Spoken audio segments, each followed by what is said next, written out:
traditions that had produced Egyptian artistic excellence for millennia. Young apprentices learned from masters, copying approved models and gradually developing the skills needed for independent production. The Kushite period seems to have strengthened rather than weakened these training systems, providing the patronage and stability that craft traditions required to flourish.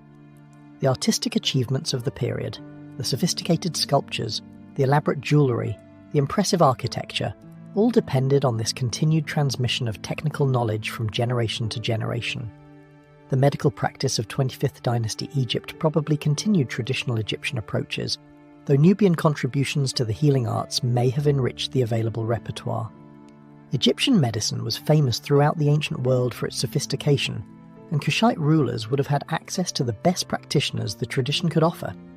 Whether Nubian healing knowledge was integrated into this practice, or whether different medical traditions coexisted for different patient populations, is unclear from the available evidence. The astronomical knowledge of the period combined Egyptian calendrical traditions with whatever observations the Kushites brought from their Nubian homeland. The Egyptian calendar was essential for organising agricultural activity and religious festivals, and the Kushites adopted it fully for their rule over Egypt. But Nubian astronomical traditions, observations of stars, understanding of seasonal changes in the southern climate, may have contributed to the broader knowledge available at Kushite courts. The practical astronomy needed for navigation, agriculture, and ritual timing continued to develop regardless of political changes. The mathematical and engineering knowledge that made Kushite building projects possible drew on Egyptian traditions while adapting them to new circumstances. Calculating the angles of pyramids, planning the logistics of construction, managing the labour forces needed for major projects, all of these required technical knowledge that Egyptian civilization had developed over millennia. The Kushites inherited this knowledge and applied it to their own purposes, sometimes modifying traditional approaches to accommodate different materials or different aesthetic preferences. The Assyrians had a reputation, and it wasn't for their hospitality. When the most feared military power in the ancient world finally turned its full attention toward Egypt, the consequences would be devastating in ways that even Egypt's long history of foreign invasions hadn't prepared it for. The Kushite Golden Age under Taharqa had been glittering and ambitious, but it had also been remarkably short-sighted in one crucial respect.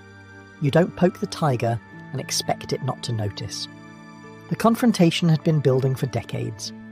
Taharqa's Levantine diplomacy, supporting rebellions against Assyrian authority, sheltering fugitives from Assyrian justice, generally behaving as though Egypt still had the military capacity of the new kingdom, had thoroughly irritated the Assyrian kings. For a while, Assyria had other priorities: rebellions to crush in the east, administrative problems to solve, the usual maintenance required by an empire stretching from the Persian Gulf to the Mediterranean. But by the 670s BCE, King Esarhaddon had decided that the Egyptian problem needed a permanent solution. The first Assyrian invasion came in 674 BCE, and it went badly for the Assyrians. Taharqa's forces managed to repel the attack, handing Esarhaddon an embarrassing defeat that must have stung considerably for a king accustomed to victories. But this setback only made the Assyrians more determined. Esarhaddon spent the next 3 years preparing a massive expeditionary force, gathering intelligence about Egyptian defences, and planning a campaign that would leave no doubt about Assyrian supremacy.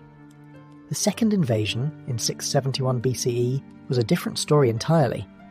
The Assyrian army swept through the delta, crushing Egyptian resistance and capturing Memphis itself. Taharqa fled south to Thebes, his kingdom collapsing around him.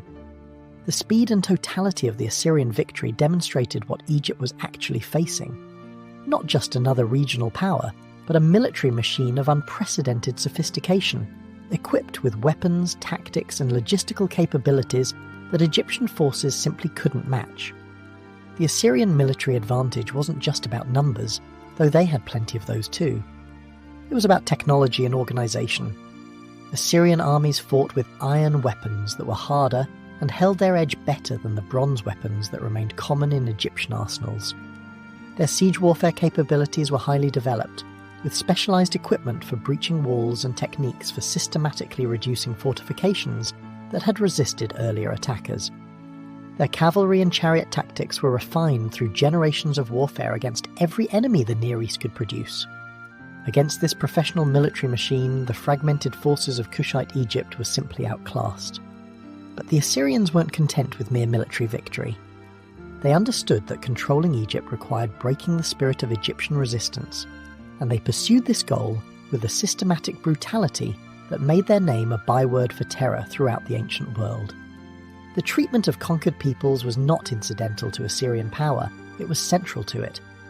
The Assyrians advertised their atrocities, carved them in stone reliefs for all to see, described them in gloating detail in royal inscriptions.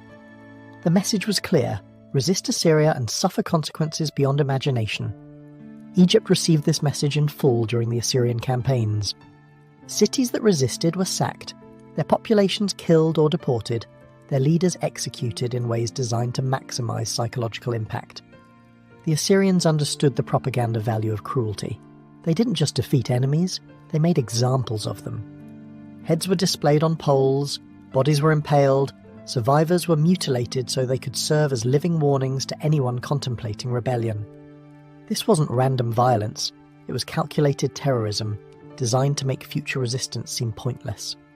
Taharqa managed to recapture Memphis after Esarhaddon withdrew, but this was merely the prelude to further disaster. Esarhaddon died while planning another Egyptian campaign, but his successor Ashurbanipal proved even more formidable. In 667 BCE, Ashurbanipal launched another invasion that again expelled Taharqa from Lower Egypt. When Taharqa died in 664 BCE, his nephew Tantamani attempted to restore Kushite control, briefly recapturing Memphis and killing the Assyrian-appointed governor. This was a catastrophic miscalculation. Ashurbanipal's response was the most devastating military campaign Egypt had ever experienced. The Assyrian army pushed south, pursuing Tantamani past Memphis, past the traditional limits of foreign invasion, all the way to Thebes itself.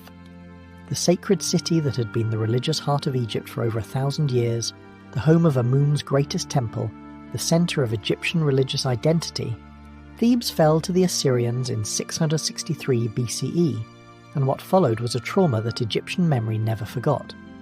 The sack of Thebes was comprehensive and deliberate. The Assyrians understood that Thebes was not just a city but a symbol, and destroying that symbol was as important as defeating the Kushite armies. The great temples that generations of pharaohs had built and adorned were systematically plundered. Gold and silver that had accumulated over centuries was stripped from walls and statues, loaded onto Assyrian baggage trains, and carried off to Nineveh. Sacred objects that Egyptians considered essential to cosmic order were treated as mere loot, valuable for their metal content rather than their religious significance. The physical destruction was accompanied by human suffering on a massive scale. The population of Thebes was subjected to the standard Assyrian treatment of conquered peoples: mass executions, deportations, enslavements. The priestly families who had maintained the cult of Amun for generations were scattered or destroyed. The administrative records that preserved temple operations, the trained personnel who knew the rituals, the institutional memory that made continuity possible, all of this was disrupted in ways that would take decades to repair. The psychological impact of Thebes' fall resonated far beyond Egypt. The prophet Nahum, writing about the later fall of Nineveh, would use Thebes, which he called Noamun, as his comparison point. If even Thebes could fall, no city was safe. The fame of Thebes' destruction spread throughout the ancient world, becoming a reference point for discussions of military catastrophe and divine judgment. For Egypt itself, the sack was a wound to national identity that never fully healed, proof that the gods who had protected Egypt for millennia had somehow failed, or had been overpowered by foreign forces that respected nothing sacred. The weapons used in this destruction were themselves a shock to Egyptian sensibilities.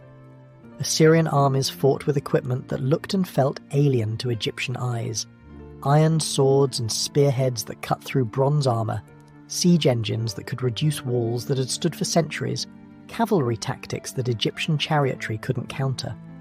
The visual appearance of Assyrian soldiers, with their distinctive beards, elaborate armour, and foreign weapons, made the invasion feel like an assault by creatures from another world. These weren't familiar enemies like the Libyans or even the distant Nubians. They were something entirely different, representatives of a military culture that Egypt had never faced before. The aftermath of the Assyrian conquest left Egypt in a condition it had never experienced. For the first time in its history, the entire country was under foreign domination.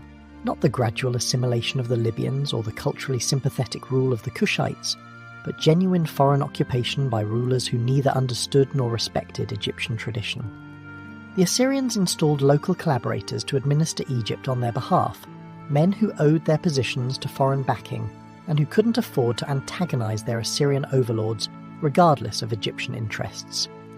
The most significant of these collaborators was Necho I of Sais, a Delta ruler who had submitted to Assyrian authority and been rewarded with expanded power. The Assyrians needed local administrators who understood Egypt and could keep it quiet, and they were willing to empower Egyptian rulers who would serve Assyrian interests. This bargain with occupation would prove to be the foundation of Egypt's eventual recovery, though it must have seemed like simple collaboration at the time. Necho I was killed during Tantamani's brief rebellion, but his son Psamtik inherited both his territory and his relationship with Assyria. Psamtik I would prove to be one of the most capable rulers in Egyptian history, a man who understood that direct resistance to Assyria was futile, but that patient diplomacy and careful exploitation of opportunities might eventually restore Egyptian independence. His reign, beginning around 664 BCE and lasting until 610 BCE, would transform Egypt from an occupied province into an independent kingdom, the Sate Renaissance that forms the second half of our story. The transition from Assyrian domination to Sate independence was gradual rather than dramatic. Assyria didn't lose Egypt in a single battle, it lost Egypt because it was losing everything else. The Assyrian Empire, which had seemed invincible in the 670s and 660s, began to crack in the 650s and collapsed entirely by 612 BCE. Rebellions in Babylon, pressure from the Medes, internal political instability, all of these weakened Assyrian control over distant provinces like Egypt. Psamtik exploited this weakness skillfully, gradually expanding his authority, reducing his dependence on Assyrian support, and building the military and administrative capacity that would make independence sustainable. The Sate rulers came from the delta city of Sais, which gave the dynasty its name. This was significant. For the first time since the Old Kingdom, Egypt was ruled from the north rather than from Thebes or Memphis. The centre of gravity had shifted, reflecting both the destruction of Theban power by the Assyrians and the commercial importance of the delta cities in an increasingly Mediterranean-oriented world. Sais became the new capital, and the Sate pharaohs would rule from there for over a century. The cultural programme of the Sate dynasty was deliberately archaizing, looking back to Egypt's glorious past as a model for present revival. This wasn't mere nostalgia, it was a political statement. The Sate pharaohs presented themselves as restorers of authentic Egyptian tradition, consciously imitating the art, architecture and religious practices of the Old and Middle Kingdoms. By reaching back to these early periods, they were implicitly skipping over the more recent centuries of foreign rule, Libyans, Kushites, Assyrians, and connecting themselves directly to the native Egyptian heritage that preceded all these intrusions. The artistic production of the Sate period reflects this archaizing program with remarkable consistency. Sculptors deliberately imitated Old Kingdom styles, producing statues that could almost pass for works made 2,000 years earlier. The smooth, idealized surfaces, the formal poses, the serene expressions, all of these features connected Site art to the classic period of pyramid building and absolute divine monarchy. Scholars have sometimes had difficulty dating Sate works precisely because the archaizing was so successful. Pieces that look like Old Kingdom originals turn out to be Sate revivals when examined closely. This artistic program wasn't just aesthetic preference, it was ideology made visible. By looking like Old Kingdom pharaohs, the Sate rulers were claiming to be Old Kingdom pharaohs, legitimate heirs to traditions that foreign invaders had interrupted but not destroyed. The visual connection to the past reinforced their political legitimacy in a way that mere military power couldn't achieve. Egypt had always valued continuity, and the Sate archaism provided exactly that, or at least the appearance of it. The religious dimensions of the Sate revival were equally significant, and this brings us to one of the most remarkable phenomena of late Egyptian history, the explosion of animal mummification that transformed Egyptian religious practice during this period. If you've ever seen pictures of Egyptian animal mummies, carefully wrapped cats, crocodiles, ibises, hawks and bulls, most of them date from the Sate period, and later, when animal cults reached an intensity that earlier periods had never approached. To understand this development, we need to understand what animal mummification meant in Egyptian religion. The Egyptians had always believed that certain animals were sacred, embodying or representing particular deities. The Apis bull, for instance, was considered a living manifestation of the god Ptah, selected according to specific markings and treated as divine during its lifetime. When an Apis bull died, it was mummified with full honours and buried in a special cemetery.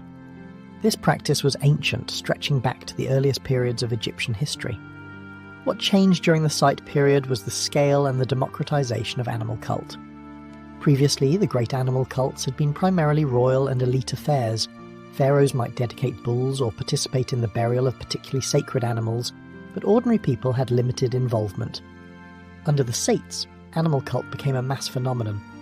Ordinary Egyptians could purchase mummified animals as offerings to the gods, could participate in the care and burial of sacred creatures, could connect personally with divine power through the medium of animal worship. The Serapeum at Saqqara provides the most spectacular evidence of this development. The Serapeum was the burial complex of the Apis bulls, a vast underground system of galleries where successive bulls were interred in enormous stone sarcophagi. The complex had existed since the New Kingdom, but it was massively expanded during the Sate period and afterward, as bull after bull was added to the sacred necropolis. The logistics of maintaining this cult were impressive: breeding programs to identify properly marked calves, facilities for housing the living bull, embalming operations for preparing the deceased bull, ceremonies for installation and burial. This was religion as industrial operation. But the Apis bulls were just the beginning. Throughout Egypt, animal cults multiplied and expanded. At Saqqara itself, in addition to the Apis bulls, there were massive cemeteries for ibises, hawks, baboons and cats. Millions of animals mummified and buried as offerings to the gods associated with each species.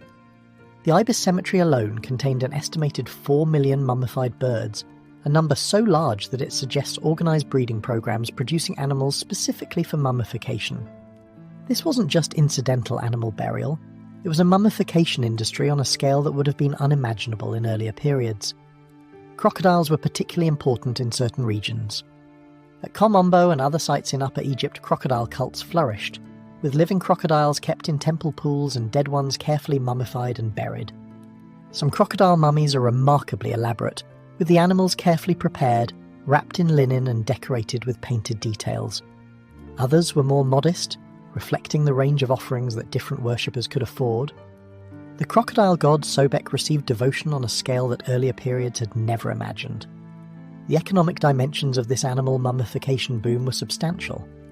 Breeding animals, feeding them, preparing their mummies, purchasing linen for wrapping, paying priests to perform ceremonies, all of this created employment and economic activity centered on religious practice. The temples that administered these cults became major economic actors, employing significant portions of the local population and generating revenues that supported the broader religious establishment. This was religion as big business, and it helped sustain Egyptian traditional culture during a period when political circumstances might otherwise have led to its decline. The symbolic significance of animal mummification for Egyptian identity was perhaps even more important than its economic role. In a world where foreign powers had demonstrated their ability to conquer Egypt, where Assyrian brutality had violated the most sacred spaces, where the certainties of pharaonic protection had been shattered, animal cult offered ordinary Egyptians a way to connect with divine power that didn't depend on political circumstances. You couldn't control whether foreign armies invaded, but you could purchase a mummified cat and offer it to Bastet. You couldn't restore the power of the pharaohs, but you could participate in the burial of an Apis bull. Animal cult was democratic religion, accessible to everyone and dependent on no one's military success. The Sate pharaohs encouraged this religious activity not just for spiritual reasons, but for political ones. A population devoted to traditional Egyptian religion was a population with strong Egyptian identity, less likely to accept foreign cultural influence, more likely to support rulers who presented themselves as champions of Egyptian tradition. The animal cults helped maintain Egyptian distinctiveness during a period when political independence was fragile, and cultural assimilation to foreign norms was a real threat. The foreign policy of the Sate dynasty reflected the changed circumstances of Egyptian power. No longer could Egypt pretend to be a superpower capable of dominating the Near East. Instead, the Sates pursued a more modest but ultimately effective strategy: alliance with other powers against common threats, development of commercial relationships that brought wealth without conquest, and careful management of borders to prevent invasion without provoking conflict. Greek mercenaries played an increasingly important role in Site Egypt, providing military capabilities that native Egyptian forces couldn't match. Psamtik established Greek trading posts in the delta, most notably at Naucratis, where Greek merchants could conduct business under controlled conditions. This opening to the Greek world brought economic benefits: Greek goods, Greek silver, access to Mediterranean trade networks. But it also introduced cultural influences that would eventually transform Egypt entirely. The Sate pharaohs probably didn't anticipate that their Greek policies would lead to Greek conquest just 2 centuries later, but the seeds were being planted. The military reforms of the Sate period modernized Egyptian armed forces without abandoning traditional organization entirely. Greek hoplite tactics were adopted by some units, while native Egyptian formations continued to serve in other roles. The combination of Greek military professionalism with Egyptian manpower created armies capable of defending Egyptian interests, though not of challenging major powers directly. Site Egypt was a middle power, capable and prosperous but not dominant, and its rulers had the wisdom to recognize and accept these limitations. The administrative efficiency of the Sate state was notable, building on Egyptian bureaucratic traditions while incorporating innovations from the Greek world and elsewhere. Tax collection was regularized, records were maintained, the machinery of government functioned with a competence that had been lacking during the chaotic centuries of Libyan and Kushite rule. This administrative revival was essential for funding the military, supporting the religious establishment, and maintaining the infrastructure that Egyptian civilization required. The literary and intellectual culture of the Sate period showed the same archaising tendencies as its art. Scribes carefully copied ancient texts, preserving works from earlier periods that might otherwise have been lost. The writing of new texts often imitated ancient models, producing literature that was deliberately old-fashioned in style and content. This preservation activity was enormously important for Egyptian cultural heritage. Much of what we know about earlier Egyptian literature comes from Site copies, but it also reflected a culture that was looking backward rather than forward, preserving rather than creating. The religious texts of the Sate period codified practices that would remain standard for the rest of Egyptian history. The Book of the Dead reached something like its final form during this period, with standardized selections of spells arranged in conventional order. Temple rituals were recorded in detail, creating manuals that could guide priests through proper performance of ceremonies. This codification made Egyptian religion more uniform and portable. Anyone with the right text could perform the right rituals, but it may also have reduced the creative vitality that had characterized earlier religious innovation. The Theban priesthood slowly recovered from the Assyrian devastation, though it never regained the independent political power it had wielded during the Third Intermediate Period. The Sate pharaohs were careful to maintain their authority over Upper Egypt, while supporting the restoration of temple functions. Divine wives of Amun continued to be installed, drawn from the royal family and exercising religious authority at Thebes. But the real power was in Sais now, and Thebes was a provincial centre rather than a rival capital. The prosperity of the Sate period was real but fragile. Egypt's wealth depended partly on trade routes and commercial relationships that could be disrupted by international conflicts. The agricultural productivity of the Nile Valley continued to provide a solid economic base, but Egypt was increasingly integrated into a Mediterranean economic system over which it had limited control. When that system was disrupted, as it would be when the Persians conquered Egypt in 525 BCE, Egyptian prosperity would suffer accordingly. The cultural achievements of the Sate period deserve more recognition than they usually receive. The archaising art, often dismissed as derivative, actually required enormous skill and knowledge. You can't successfully imitate Old Kingdom sculpture without understanding Old Kingdom techniques. The religious developments, particularly the animal cults, represented genuine popular engagement with tradition, rather than mere elite antiquarianism. The administrative and military reforms created a state capable of independent action after centuries of foreign domination. The Sate Renaissance was real, not just propaganda. Yet there was also something defensive about Sate culture, a quality of looking backward that reflected uncertainty about the future. Egyptian civilization had survived the Assyrian terror, had rebuilt after the sack of Thebes, had restored traditional practices and reasserted national identity. But the memory of what had happened couldn't be erased. The gods had not protected Egypt from the Assyrians. the pharaonic system had failed its most basic test. However successfully the Sates rebuilt, they did so in the shadow of that failure. The animal cults that flourished during this period can be understood partly as a response to this theological crisis. If the great gods hadn't protected Egypt, perhaps one could find protection through personal devotion to specific divine beings embodied in sacred animals. If the cosmic order that pharaohs were supposed to maintain had proven so fragile, perhaps individuals needed to establish their own connections to divine power. The democratization of Egyptian religion during the Site period wasn't just social change, it was theological adaptation to a world where traditional certainties had been shattered. The Serapeum, with its rows of massive bull sarcophagi stretching into the darkness, embodied both the grandeur and the anxiety of Sate religion. Each bull was a god made flesh, a direct manifestation of divine power in the material world. Each burial was an affirmation that the old ways continued, that Egyptian tradition had survived everything foreign invaders could throw at it. But the scale of the operation, the industrial production of divinity, the mass mummification of millions of animals, suggested a culture trying too hard, compensating for lost confidence through sheer volume of religious activity. The foreign communities inside Egypt grew more numerous and more influential as the dynasty progressed. Greeks, Phoenicians, Jews and other peoples established themselves in Egyptian cities, particularly in the cosmopolitan delta. These communities brought their own religions, their own languages, their own ways of life. The Sate pharaohs generally tolerated this diversity. Foreign merchants and mercenaries were too useful to exclude, but their presence slowly transformed Egyptian society in ways that would become more apparent in subsequent centuries.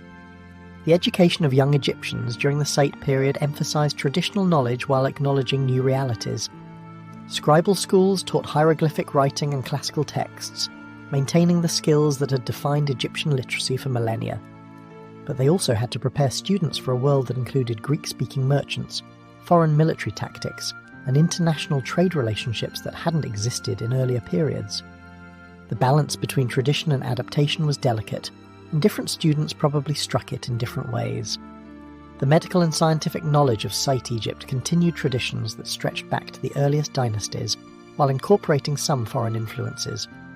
Egyptian medicine remained famous throughout the Mediterranean world. Greek visitors marvelled at Egyptian doctors and their treatments. But medical knowledge, like other forms of learning, was increasingly being codified and standardized rather than developed. The Sates preserved more than they innovated, maintaining traditions rather than advancing them.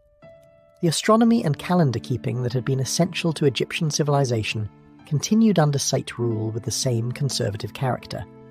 The Egyptian calendar, with its 365-day year and 3 seasons tied to the Nile's flood cycle, remained in use despite its gradual drift from the actual astronomical year. The Sates could have reformed the calendar, other cultures had done so, but they chose to maintain traditional forms even when those forms were becoming increasingly problematic. Tradition trumped efficiency.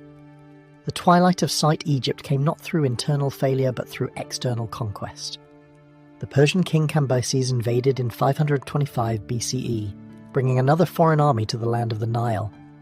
The Sate pharaoh Psamtik III was defeated at the Battle of Pelusium and captured shortly afterward, ending the Sate dynasty after just over a century of rule. Egyptian independence, so painfully won from the Assyrians, was lost again to a new empire from the east. The pattern was becoming familiar.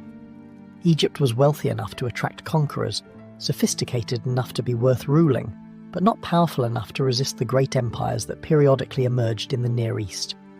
The Sate period had been a genuine revival, a restoration of Egyptian independence and culture after the Assyrian catastrophe. But it was also a reminder of Egypt's fundamental vulnerability, its position as a prize to be won rather than a power to be feared. The legacy of the Sate period extended far beyond its political duration.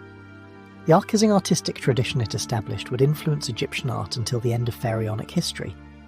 The religious developments, particularly the animal cults, would continue and expand under Persian, Greek and Roman rule. The administrative systems the Sates developed would provide templates for foreign rulers trying to govern Egypt effectively. In many ways, the Sate Renaissance established the patterns that would characterize late Egyptian civilization for the next 6 centuries. The animal mummies that fill museum collections around the world are mostly products of this religious culture that the Sates created or at least amplified. When visitors see those carefully wrapped cats and crocodiles, those elaborately prepared bulls and ibises, they're seeing the material remains of a religious system that helped Egypt maintain its identity through centuries of political subordination. The gods remained Egyptian even when the pharaohs were Persian or Greek or Roman, and the animal cults were one way of keeping those gods present and active in Egyptian life. The memory of the Assyrian terror never completely faded. Later, Egyptian texts would recall the destruction of Thebes as a historical trauma, a moment when the world had turned upside down and everything sacred had been violated. The Sate revival was impressive, but it was also defensive, a response to catastrophe rather than a confident expression of power. Egyptian civilization after the Assyrians was permanently changed, still recognizably Egyptian, still devoted to traditional gods and traditional practices, but carrying a wound that shaped its character for the rest of its ancient history. The material culture of Sate Egypt reveals both the prosperity of the period and its anxieties. Household objects continued to follow traditional Egyptian forms, but the quality of craftsmanship varied more widely than in earlier periods. Mass production techniques allowed cheaper goods to reach wider markets, but the finest work still demanded considerable skill and expense. The gap between elite and common material culture may have widened during this period, as wealthy Egyptians could afford imports and luxury goods, while ordinary people made do with locally produced necessities. The textile industry of Site Egypt was particularly notable, producing linen fabrics that were prized throughout the Mediterranean world. Egyptian linen had always been famous for its quality, and Site producers maintained and perhaps improved these standards. The export of textiles brought foreign currency into Egypt, helping to fund imports of goods that Egypt couldn't produce domestically. This trade relationship, Egyptian textiles for foreign metals, timber and luxuries, had ancient roots, but it intensified during the Sate period as Egypt became more integrated into Mediterranean commercial networks. The metallurgy of the period showed interesting developments as iron tools and weapons became more common. Egypt had been relatively slow to adopt iron technology, partly because it lacked significant iron ore deposits, and partly because bronze technology was so well developed. But by the Sate period, iron was becoming standard for many applications, imported from regions with better mineral resources. This dependence on foreign iron was another vulnerability, another way in which Egyptian self-sufficiency had been compromised by changing times. The agricultural techniques of Site Egypt continued the practices that had made the Nile Valley productive for millennia. The shaduf, that simple but effective water-lifting device, remained in use alongside older methods of irrigation. Crop rotation, careful management of floodwaters, and selective breeding of livestock all contributed to agricultural productivity. But there's little evidence of significant innovation during this period. Egyptian agriculture was mature and efficient, but it wasn't advancing. The demographic patterns of Sate Egypt are difficult to determine precisely, but some trends are apparent. The foreign communities in the delta were growing, changing the ethnic composition of that region. Upper Egypt remained more traditionally Egyptian, with fewer foreign settlers and stronger maintenance of local traditions. This north-south cultural division would persist for centuries, becoming more pronounced as Greek influence intensified in the Ptolemaic period. The legal system of Site Egypt continued Egyptian judicial traditions while adapting to new circumstances. Property disputes, contract enforcement, criminal justice. All of these matters were handled according to established procedures that had evolved over centuries. But the presence of foreign communities created new legal challenges. How should disputes between Egyptians and Greeks be resolved? What laws applied to foreign merchants operating in Egyptian territory? The Sates seem to have developed pragmatic solutions, allowing different communities to follow their own customs in internal matters, while asserting Egyptian authority in cases that affected the broader society. The position of women in Site society probably continued the relatively favourable status that had characterised Egyptian civilization throughout its history. Women could own property, conduct business, and participate in religious activities in ways that would have been unusual in many other ancient cultures. But the evidence for women's lives during this specific period is limited, and we should be cautious about assuming too much continuity. Social conditions can change even when formal legal status remains the same. The education of priests during the Sate period emphasised mastery of traditional texts and rituals. The House of Life, the institution where sacred knowledge was preserved and transmitted, continued to function at major temples, training new generations in the skills their predecessors had possessed. But this education was increasingly about preservation rather than innovation. Young priests learned what their teachers knew, which was what their teachers' teachers had known. The system reproduced itself without significant development. The relationship between the Sate pharaohs and the priesthoods was generally cooperative, though tensions existed. The pharaohs needed priestly support for their legitimacy claims and their religious programs. The priests needed royal patronage and protection. This mutual dependence created incentives for accommodation, but it also created potential conflicts over resources and authority. The Sate solution seems to have been generous patronage combined with firm royal control, supporting the temples financially while ensuring that priestly power didn't threaten royal prerogatives. The provincial administration of Sate Egypt built on earlier systems while adapting them to new conditions. Nomarchs, provincial governors, administered local affairs under royal supervision, maintaining order, collecting taxes and resolving disputes. The effectiveness of this system varied depending on the quality of individual administrators and the attention that royal government devoted to provincial affairs. Generally, the Sate state seems to have been well administered by ancient standards, though corruption and incompetence were never entirely eliminated. The infrastructure of Sate Egypt required constant maintenance, and royal government devoted considerable resources to this purpose. Canals needed to be cleared, roads maintained, buildings repaired. The great temples inherited from earlier periods required ongoing care. Roofs leaked, walls cracked, decorative elements deteriorated. Simply keeping the existing infrastructure functional was a major undertaking, quite apart from any new construction the Sates might attempt. The relationship between urban and rural Egypt during the Sate period reflected long-standing patterns. Cities were centres of administration, commerce, and specialised craft production. The countryside was where most people lived and where most food was produced. The wealth generated by rural agriculture supported urban populations and funded the activities of government, temples, and elite households. This basic structure had characterised Egyptian civilization since its origins and continued under Sate rule. The burial practices of ordinary Egyptians during the Sate period showed some simplification compared to earlier standards. The elaborate tomb construction and extensive mummification that had characterised elite burials for centuries remained out of reach for most people. But the democratisation of afterlife beliefs meant that even modest burials could include spells and amulets designed to ensure successful passage to the next world. The Book of the Dead in simplified forms became more widely available, offering anyone who could afford a copy access to the magical protection it promised. The festive calendar of Sate Egypt included numerous religious celebrations that brought communities together for worship, entertainment, and social interaction. These festivals had ancient roots but continued to evolve, incorporating new elements while maintaining traditional forms. The economic importance of festivals shouldn't be underestimated. They were occasions for markets, for the distribution of temple food to participants, for the circulation of goods and money that stimulated local economies.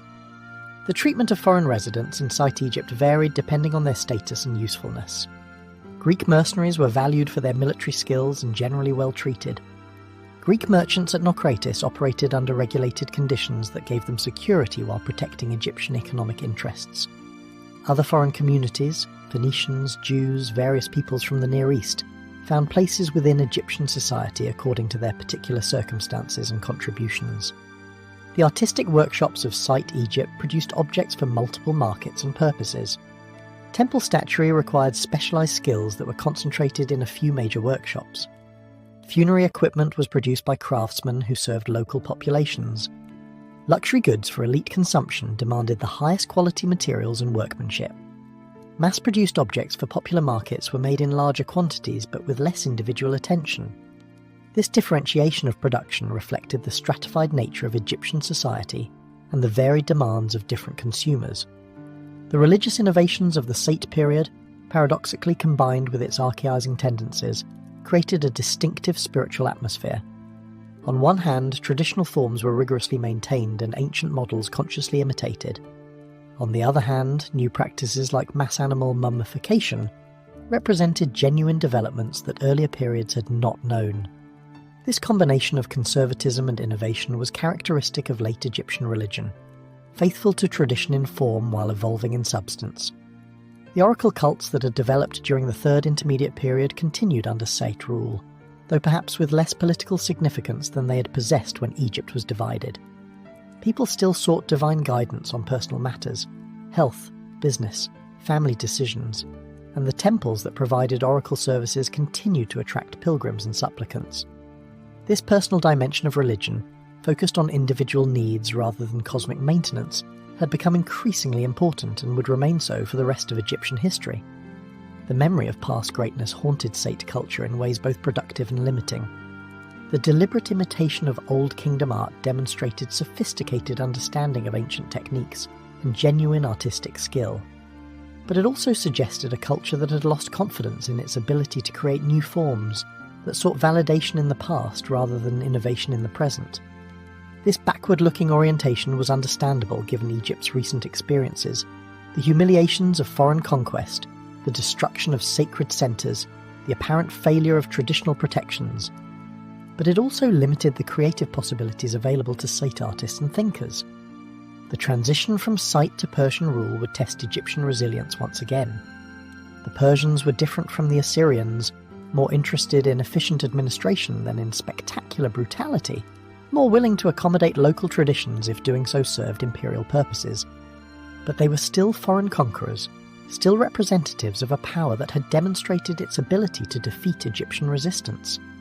The patterns established during the Sate period, accommodation to foreign rule while maintaining Egyptian cultural identity, religious intensification as compensation for political powerlessness, defensive traditionalism as a strategy for survival, would continue under Persian rule and beyond. The animal cemeteries that the Sates expanded and the new ones they established would continue to receive millions of mummified offerings for centuries to come. Pilgrims from across Egypt and eventually from the broader Mediterranean world would participate in these cults, purchasing mummies, offering prayers, seeking blessings from the divine beings embodied in sacred animals. This religious industry, more than any political achievement, would be the lasting legacy of the Sate period, a way of being Egyptian that didn't require an independent Egyptian state. The Serapeum galleries would continue to fill with bull burials under Persian, Greek and Roman rule. The ibis and falcon cemeteries would expand to accommodate millions of additional offerings. The crocodile cults of Upper Egypt would flourish until the coming of Christianity. In all of these developments, we see the continuation of patterns established during the Sate Renaissance, patterns of religious intensification, cultural preservation, and identity maintenance that allowed Egyptian civilization to survive political extinctions that would have destroyed less resilient traditions. The Assyrians had taught Egypt a terrible lesson about the limits of divine protection and the fragility of political independence. The Sates had responded by rebuilding what could be rebuilt, by intensifying what could not be destroyed, by creating forms of Egyptian identity that didn't depend on having an Egyptian pharaoh on the throne. This adaptation, born of trauma and necessity, would prove remarkably successful. Egyptian civilization would continue for another 6 centuries after the Sate period, maintaining its distinctive character through Persian occupation, Greek conquest, and Roman annexation. The animal cults, the archaizing art, the defensive traditionalism, all of these were strategies for survival, and they worked. The Persians arrived in 525 BCE, and they were not interested in making friends. Cambyses II, son of Cyrus the Great, founder of the Persian Empire, had inherited his father's appetite for conquest, but not, unfortunately, his father's diplomatic touch. Where Cyrus had been famous for respecting local traditions and winning over conquered populations through tolerance, Cambyses had a different approach. His approach involved, among other things, allegedly stabbing a sacred bull and burning ancient mummies. Not exactly a winning strategy for hearts and minds in a culture that considered both of these acts to be cosmic-level atrocities. The Persian conquest itself was almost anticlimactic. The Sate pharaoh Psamtik III had been on the throne for less than a year when Cambyses invaded, and his inexperience showed. The decisive battle at Pelusium near the eastern edge of the delta was a Persian victory, and Memphis fell shortly afterward. Psamtik III was captured and initially treated with some dignity. Cambyses apparently considered making him a client ruler, but he was later executed for plotting rebellion. This was becoming a familiar pattern. Foreign conquerors arrived, Egyptian resistance crumbled, and a new dynasty of foreign rulers took control of the Nile Valley. But the Persians were different from previous conquerors in ways that would matter enormously for Egyptian identity and memory. The Libyans had become Egyptian, The Kushites had been more Egyptian than the Egyptians. Even the Assyrians, for all their brutality, had eventually retreated and left Egypt to its own devices. The Persians intended to stay, to incorporate Egypt permanently into their vast empire, to administer it as a province rather than respecting it as a kingdom. Egypt would become a satrapy, ruled by Persian-appointed governors answerable to the great king in far-off Persepolis. This was a new kind of subordination, and Egyptians didn't like it one bit.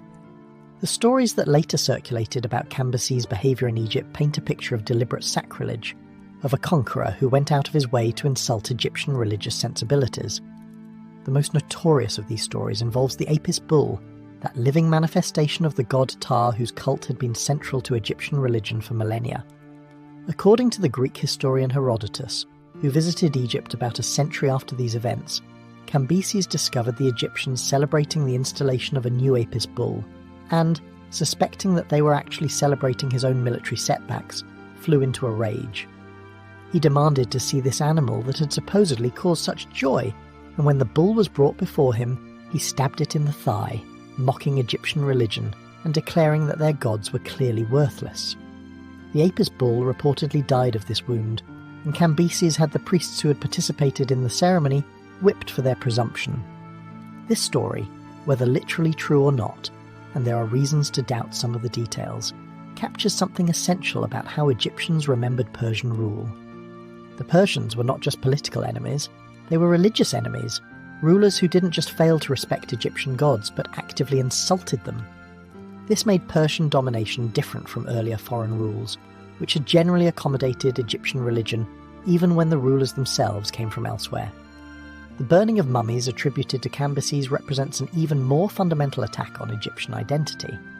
Mummification was not just a burial custom, it was the technology of eternal life, the means by which Egyptians ensured their continued existence after death. The mummy was not a corpse to be disposed of, but a preserved person waiting to be reunited with their soul in the afterlife. Destroying mummies wasn't just vandalism, it was murder of the dead, condemnation of souls to non-existence. If Cambyses actually burned Egyptian mummies, and the historical evidence is unclear, he was demonstrating contempt for Egyptian beliefs in the most direct way possible. Modern historians have debated how accurate these stories of Persian sacrilege actually were. Some evidence suggests that Cambyses and his successors were more accommodating of Egyptian religion than later tradition claimed. Persian kings did sometimes adopt pharaonic titles and support Egyptian temples. But the important point is that Egyptians remembered Persian rule as a time of religious persecution, regardless of what the Persians actually did or intended. This memory shaped Egyptian attitudes toward their Persian masters and created a reservoir of resentment that would eventually boil over into rebellion. The Persian administration of Egypt was efficient but alien. The satrapy system treated Egypt as one province among many, subject to tribute payments that funded Persian military adventures elsewhere. Egyptian resources, grain, gold, labour, flowed out of the country to support an empire whose centre was thousands of miles away in lands most Egyptians had never seen. This extractive relationship was not unique to Persian rule. Empires generally exploit their provinces. But it felt particularly galling to Egyptians, who remembered when they had been the ones extracting tribute from subject peoples rather than the other way around.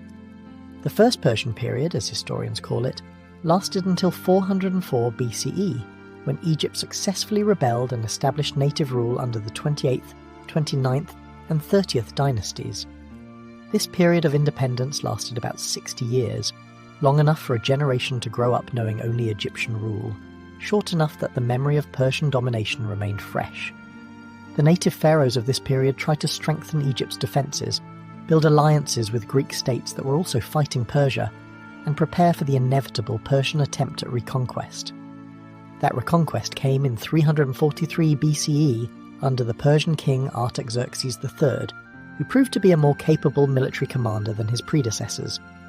The last native Egyptian pharaoh, Nectanebo, fled to Nubia, and Egypt was once again a Persian province. This second Persian period was shorter than the first, lasting only about a decade, but it reinforced Egyptian memories of Persian oppression. When a liberator finally appeared, Egyptians were more than ready to welcome him with open arms. That liberator was Alexander of Macedon, and his arrival in 332 BCE would change Egyptian history forever. though not quite in the way Egyptians might have hoped. Alexander was 24 years old, already the conqueror of Greece and Asia Minor, in the middle of a campaign against the Persian Empire that would ultimately stretch from the Mediterranean to India. Egypt was a logical target. It was wealthy, strategically important, and suffering under Persian rule that most of its population resented. Alexander's approach was less a conquest than a liberation, at least from the Egyptian perspective. The Persian satrap of Egypt, Mazekis, apparently recognized a losing situation when he saw one. He surrendered without significant resistance, handing over Memphis, the treasury, and the country to Alexander's forces. The lack of fighting meant that Egyptian cities and temples escaped the devastation that conquest usually brought. More importantly, Alexander immediately began demonstrating that he was a very different kind of ruler than the Persians had been. Alexander's first major public act in Egypt was to sacrifice to Apis at Memphis, the same Apis whose predecessor Cambyses had allegedly stabbed. This was not a casual gesture, it was a calculated symbolic statement. Where Cambyses had mocked Egyptian gods, Alexander honoured them.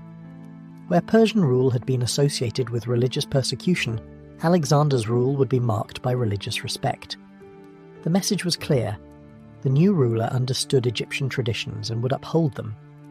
The coronation of Alexander as pharaoh at Memphis was the formal recognition of this new relationship. Egyptian priests performed the traditional ceremonies that had marked the installation of pharaohs for 3,000 years, and Alexander received the titles and regalia that identified him as the divine king of Upper and Lower Egypt. He was now Horus incarnate, son of Ra, ruler of the two lands. All the traditional elements of pharaonic identity were transferred to this young Macedonian conqueror. From the Egyptian perspective, legitimate rule had been restored after decades of Persian usurpation. How sincere was Alexander's embrace of Egyptian tradition? This is a question that historians have debated for centuries. Alexander was clearly a pragmatic politician who understood the value of local legitimacy. Winning Egyptian support through religious gestures was smart strategy, regardless of whether Alexander personally believed in Egyptian gods. But there's also evidence that Alexander took Egyptian religion seriously, that he was genuinely fascinated by Egyptian culture, and perhaps even convinced by some of its claims. The most famous episode suggesting Alexander's genuine engagement with Egyptian religion was his journey to the Oracle of Amun at Siwa, an oasis in the Libyan desert far from the Nile Valley. This oracle had an ancient reputation for wisdom, and was consulted by Greeks as well as Egyptians. Alexander made the difficult journey across the desert to consult the oracle, and what happened there became the subject of endless speculation and propaganda. According to various accounts, the priest of Amun greeted Alexander as son of Amun, or possibly son of Zeus, the Greek equivalent. This greeting was ambiguous. It might have been simply the traditional way of addressing an Egyptian pharaoh, who was always considered divine, or it might have been a special recognition of Alexander's unique status. Alexander himself seems to have taken the title seriously, and son of Amun became part of his identity for the rest of his life. Whether he literally believed he was the divine offspring of the supreme god, or whether he simply found the claim politically useful, remains unclear. The temple construction at Luxor provides more concrete evidence of Alexander's participation in Egyptian religious life. At the Great Temple of Amun at Luxor, Alexander built a bark shrine, a structure to house the sacred boat used in festival processions, decorated with traditional Egyptian scenes, showing Alexander in pharaonic regalia offering to the gods. These images are indistinguishable from those of native Egyptian kings. Only the inscriptions identifying the ruler as Alexander mark them as different. The message was visual and powerful. Alexander was a real pharaoh, performing real pharaonic functions, fully integrated into Egyptian religious tradition. But Alexander's most lasting contribution to Egyptian history was not his religious observances or his military conquest. It was a city, Alexandria, founded in 331 BCE on the Mediterranean coast, destined to become one of the greatest cities of the ancient world, and the bridge through which Egyptian and Greek civilizations would merge into something new. The choice of location for Alexandria was significant. Egypt's traditional capitals, Memphis, Thebes, were located inland along the Nile, oriented toward the African interior and the ancient traditions of pharaonic civilization. Alexandria was emphatically oriented in the other direction, facing the Mediterranean, positioned to connect Egypt with the Greek world rather than to continue Egyptian isolation. The city was designed from the beginning as a cosmopolitan centre, a place where Greeks and Egyptians and eventually Jews and people from across the Mediterranean world would live and work together. The founding of Alexandria also signalled that Egypt's future would be different from its past. Previous foreign rulers had adopted Egyptian traditions and ruled from Egyptian capitals. Alexander was creating something new, a Greek city in Egypt, governed according to Greek principles, that would eventually become more important than any traditional Egyptian centre. This was not assimilation of the conqueror into Egyptian civilization, but the beginning of Egyptian civilization's transformation into something else. Alexander himself would never see Alexandria become the great city it was destined to be. After founding the city and establishing its basic plan, he left Egypt to continue his campaign against Persia, conquering Mesopotamia, Persia proper, Central Asia, and parts of India before his death in Babylon in 323 BCE. He had spent perhaps 6 months in Egypt out of his 13-year reign, enough to make a permanent impression, but not enough to shape the country's development directly. The impact of Alexander's brief visit was nonetheless enormous. He had ended Persian rule and restored legitimate pharaonic authority, or at least authority that Egyptians were willing to accept as legitimate. He had demonstrated respect for Egyptian religion, in ways that contrasted sharply with Persian behaviour. He had founded a city that would become the centre of Egyptian life for the next millennium. And he had opened Egypt to Greek influence in ways that would gradually transform Egyptian civilization from the inside out. The legacy of Alexander's Egyptian sojourn went beyond these immediate changes. His visit established a model for how foreign rulers could successfully govern Egypt, respect the religion, adopt the titles, participate in the rituals, and Egyptians would accept you as their pharaoh regardless of your ethnic origin. This model would be followed by Alexander's successors, the Ptolemies, and later by the Roman emperors. It was a formula for accommodation that preserved Egyptian religious traditions while accepting political subordination to foreign powers. The religious dimension of Alexander's reception in Egypt deserves further attention because it illuminates the changed relationship between Egyptians and their gods after centuries of foreign rule. When Alexander sacrificed to Apis and was crowned as pharaoh, the priests who performed these ceremonies weren't just following protocol, they were making theological statements. They were declaring that Alexander, a Macedonian Greek who worshipped Zeus and Athena, was the legitimate earthly representative of Egyptian divine order. This was either an impressive demonstration of religious flexibility or a desperate accommodation to political reality, depending on how you look at it. The willingness of Egyptian priests to accept foreign rulers as legitimate pharaohs reflected the adaptations that had been developing since the end of the New Kingdom.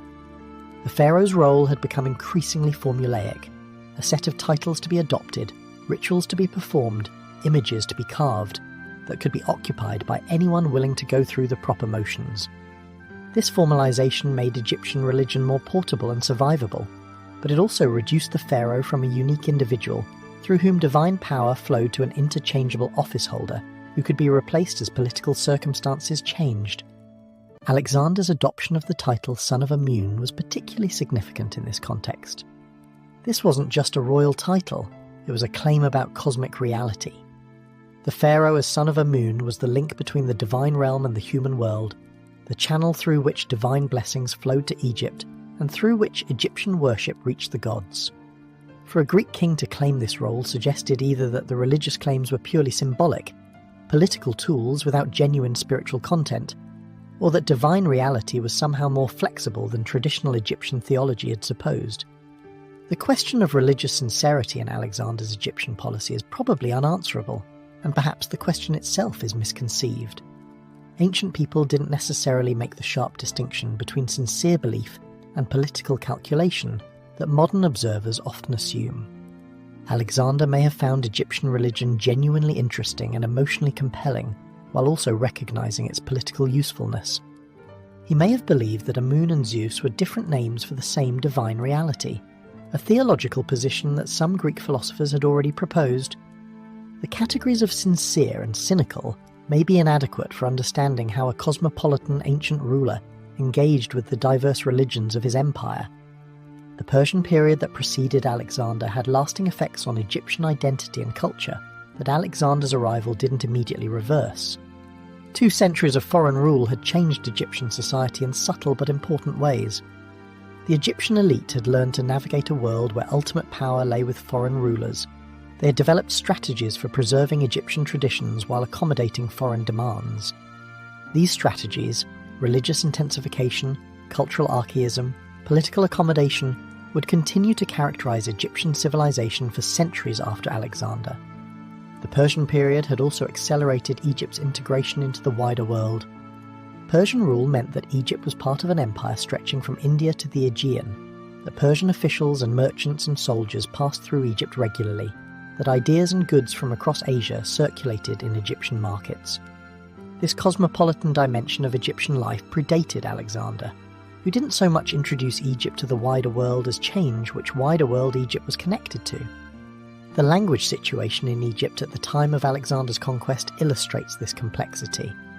Egyptian remained the language of the population and of religious texts, but Aramaic, the administrative language of the Persian Empire, had become important for government and commerce. Greek would gradually replace Aramaic in these functions, creating a linguistic hierarchy that would persist for centuries. Greek for administration and high culture, Egyptian for religion and popular life, with various mixed registers in between.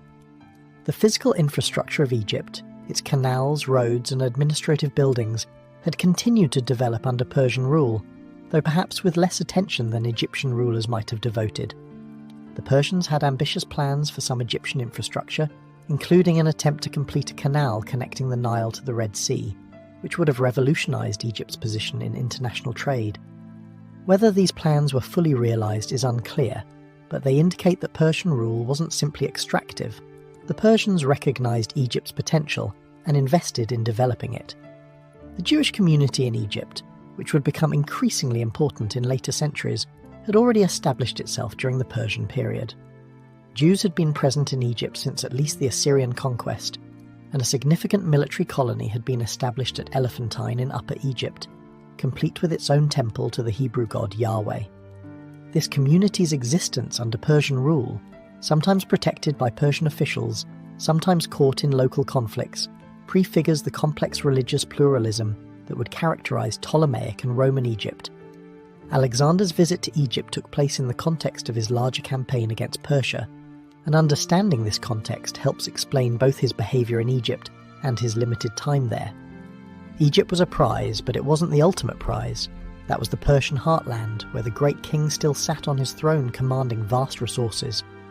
Alexander needed to secure Egypt quickly and move on, which meant that dramatic symbolic gestures, sacrificing to Apis, visiting the oracle at Siwa, being crowned as pharaoh, were more practical than lengthy administrative reforms.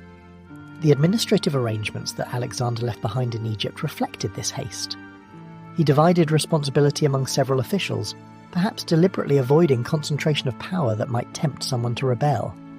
The details are murky, but the general approach was to maintain existing Persian administrative structures while placing Macedonian Greeks in top positions. This was efficient in the short term, but created tensions that would require resolution under Alexander's successors. The Greek settlers who began arriving in Egypt during and after Alexander's time would form a new elite layer in Egyptian society. These weren't tourists or temporary visitors, they were colonists who intended to stay, who would build Greek-style cities, establish Greek-style institutions, and perpetuate Greek culture on Egyptian soil. Alexandria was the most spectacular example, but Greek settlements would eventually dot the Egyptian landscape, creating islands of Greek civilization in a sea of Egyptian tradition. The relationship between these Greek settlers and the native Egyptian population would be complicated, evolving over centuries from initial separation toward gradual integration. The Greeks brought their own gods, their own language, their own way of life, but they also encountered an Egyptian civilization that had its own ancient and impressive traditions. The resulting cultural interaction would produce remarkable syntheses, Greek philosophers studying Egyptian wisdom, Egyptian craftsmen working for Greek patrons, religious cults that blended Greek and Egyptian elements, but also tensions and conflicts that would periodically erupt throughout the Ptolemaic period. Alexander's founding of Alexandria encapsulated both the promise and the threat that Greek presence represented for Egyptian civilization. The city would become a centre of learning, home to the famous library and museum, where scholars from across the Mediterranean gathered to study and debate. It would also become the capital of Egypt, displacing Memphis and Thebes, drawing power and resources toward the Mediterranean coast and away from the traditional centres of Egyptian life. Alexandria was both an enhancement and a displacement, an enrichment and a dilution of Egyptian civilization. The harbour of Alexandria, with its famous lighthouse, one of the 7 wonders of the ancient world, would become the main point of contact between Egypt and the Mediterranean. Ships carrying Egyptian grain, Egyptian papyrus, Egyptian luxury goods would depart from Alexandria for ports across the Roman world. Ships carrying Greek wine, Greek oil, Greek manufactured goods would arrive. This commercial exchange brought wealth to Egypt, but also integrated the country ever more tightly into an economic system centred elsewhere. The intellectual exchange that Alexandria would eventually foster deserves mention, even though it lay in the future at the time of Alexander's visit. The Library of Alexandria would collect texts from across the known world, including Egyptian religious and scientific texts that were translated into Greek for the first time. This translation project preserved Egyptian knowledge that might otherwise have been lost, while also transforming it through the filter of Greek language and Greek concepts. The Egyptian wisdom that Greek philosophers praised was authentic, but it was also translated, interpreted, and sometimes misunderstood in ways that the original Egyptian sages might not have recognised. Alexander's brief Egyptian sojourn thus planted seeds that would grow for centuries. The city he founded became one of the great metropolises of antiquity. The model of foreign rule that he established, respect for Egyptian religion, adoption of pharaonic titles, participation in traditional ceremonies, became the standard for governing Egypt. The Greek presence that he initiated transformed Egyptian civilization from the inside out, creating a hybrid culture that was neither purely Egyptian nor purely Greek, but something new. The Egyptians who welcomed Alexander as a liberator from Persian oppression probably didn't anticipate how thoroughly Greek influence would eventually transform their civilization. They saw Alexander as a pharaoh who happened to be foreign, like the Kushites or even the Libyans before them. They expected Greek rule to follow the familiar pattern. The foreigners would adopt Egyptian ways, worship Egyptian gods, and eventually become Egyptian themselves. This had happened before and would surely happen again. But Greek civilization proved more persistent than previous foreign cultures. The Greeks who settled in Egypt didn't become Egyptian in the way that Libyans or Kushites had. Instead, they maintained their Greek identity while also participating in Egyptian life. The result was not assimilation of the conquerors, but a long-term cultural negotiation that would eventually produce something neither purely Greek nor purely Egyptian. This outcome was not visible in 332 BCE, when Alexander received the double crown of Upper and Lower Egypt, but it was already implicit in the founding of Alexandria and the arrival of Greek settlers.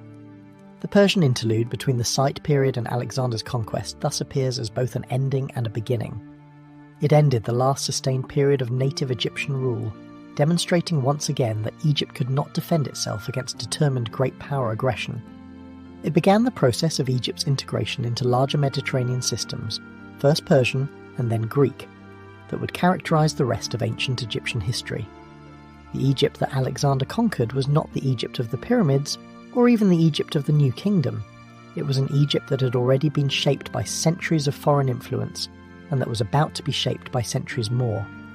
Alexander himself became a figure of Egyptian religious tradition, depicted in temples and invoked in prayers long after his death. His successors, the Ptolemies, would rule Egypt for 3 centuries, maintaining the pharaonic traditions that Alexander had honoured while also transforming Egypt into a Hellenistic kingdom. The Roman emperors who followed would continue the pattern, adopting pharaonic titles and supporting Egyptian temples even as they integrated Egypt into an empire centred in Rome. Through all these changes, the model that Alexander had established, foreign ruler as legitimate pharaoh, remained the template for Egyptian political life. The violence that the Persians had inflicted on Egyptian identity, the burning of mummies and killing of sacred bulls, was answered by Alexander's conspicuous respect for Egyptian tradition. This contrast shaped how Egyptians remembered both rulers, making the Persians villains and Alexander a hero regardless of the complexities of actual historical behaviour. Memory is often more important than reality in shaping how civilizations understand their past, and Egyptian memory of this period emphasised the degradation of Persian rule and the liberation of Macedonian conquest. The transition from Persian to Macedonian rule thus marks a crucial turning point in Egyptian history, not because one foreign ruler replaced another, which had happened before, but because the nature of foreign rule was changing. The Persians had been alien oppressors who didn't understand or respect Egyptian tradition. Alexander and his successors would be foreign rulers who did understand and respect Egyptian tradition, or at least performed that understanding convincingly enough that Egyptians could accept them. This difference mattered enormously for Egyptian cultural survival, and it was established in those few months when Alexander visited the land of the Nile. The economic implications of the transition from Persian to Macedonian rule were significant, though they took time to become fully apparent. Under Persian rule, Egypt had been a province whose resources were extracted to support the wider empire. Under Macedonian and later Ptolemaic rule, Egypt would become the centre of its own kingdom, with revenues remaining in the country and being reinvested in Egyptian infrastructure, military power, and cultural production. This difference would eventually make Ptolemaic Egypt one of the wealthiest states in the Mediterranean world. The military arrangements that Alexander left behind reflected the strategic realities of his position. Egypt needed to be defended against potential Persian counterattack, against threats from neighbouring regions and against possible internal rebellion. Alexander stationed garrisons at key points, placed trusted commanders in charge of military forces, and established the administrative framework that would later become the Ptolemaic military system. These arrangements weren't simply imposed from above, they built on existing Persian structures and adapted them to Macedonian needs. The agricultural wealth of Egypt was already legendary in Alexander's time, and securing this wealth was one of the main reasons for conquering the country. Egyptian grain would feed Macedonian armies and later, the population of Alexandria and the broader Mediterranean world.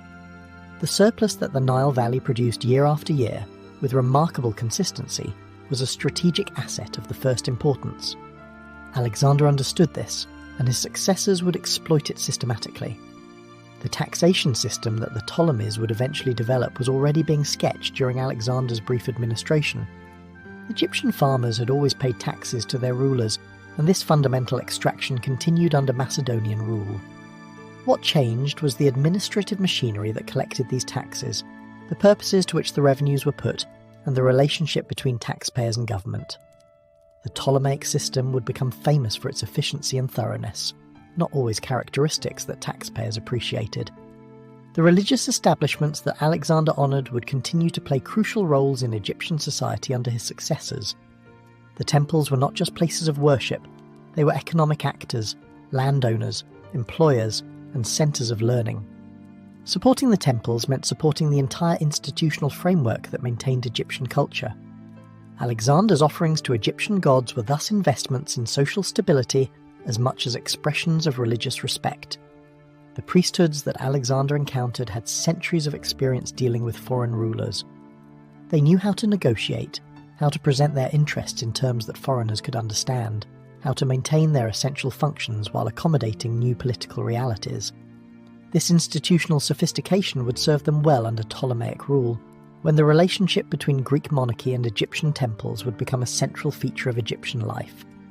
The scribal tradition that had preserved Egyptian culture through earlier crises continued to function under Alexander and would flourish under the Ptolemies. Scribes recorded religious texts, maintained administrative records, and preserved the accumulated knowledge of Egyptian civilization. Their skills were essential for any government that wanted to actually administer Egypt rather than simply occupy it. Alexander's successors would recognise this and would eventually create hybrid scribal systems that combined Egyptian and Greek elements. The artistic production of the transition period shows interesting patterns of continuity and change. Traditional Egyptian art continued to be produced for traditional purposes, temple decoration, funerary equipment, religious objects, using traditional techniques that had been refined over millennia. But new influences were also appearing, Greek artistic conventions that would gradually merge with Egyptian traditions to produce the distinctive Greco-Egyptian style of the Ptolemaic period. The urban development that Alexander initiated would accelerate under his successors. Alexandria was just the beginning. Other Greek-style cities would be founded or refounded throughout Egypt, creating a network of urban centres where Greek and Egyptian populations mingled.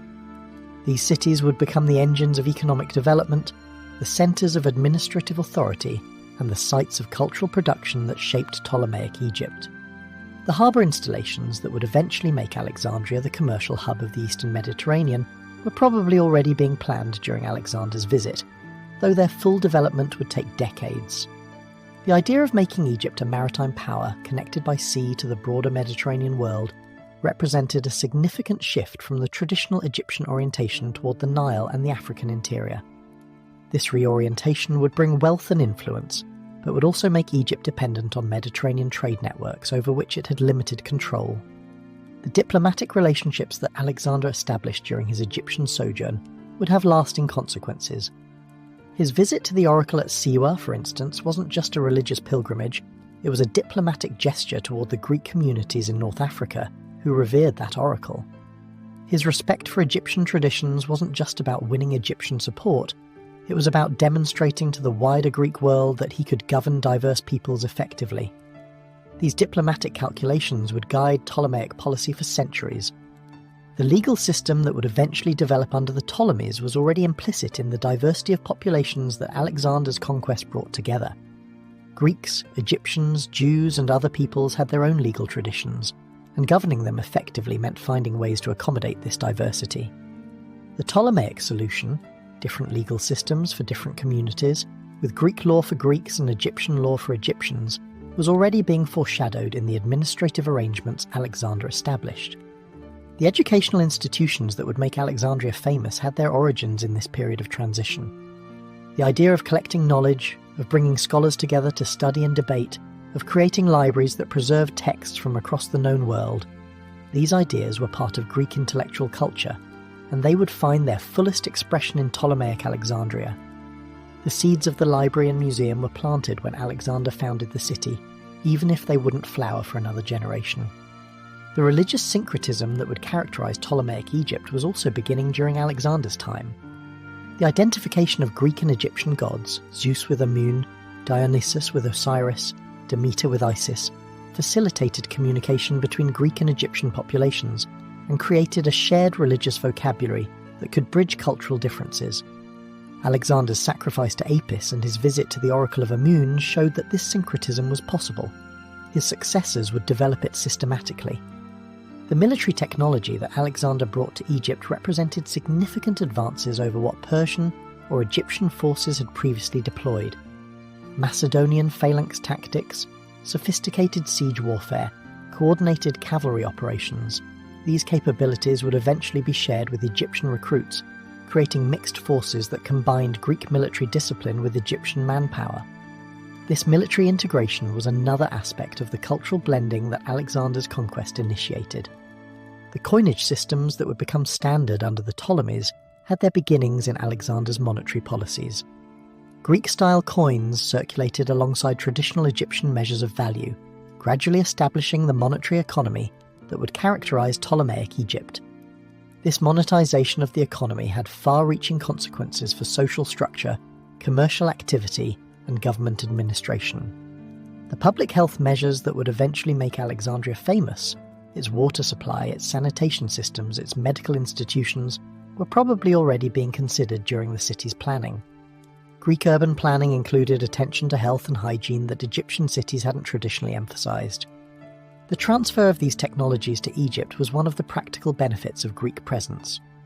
The entertainment institutions that would characterize Hellenistic cities, theatres, gymnasia, hippodromes, were part of the cultural package that Greeks brought to Egypt.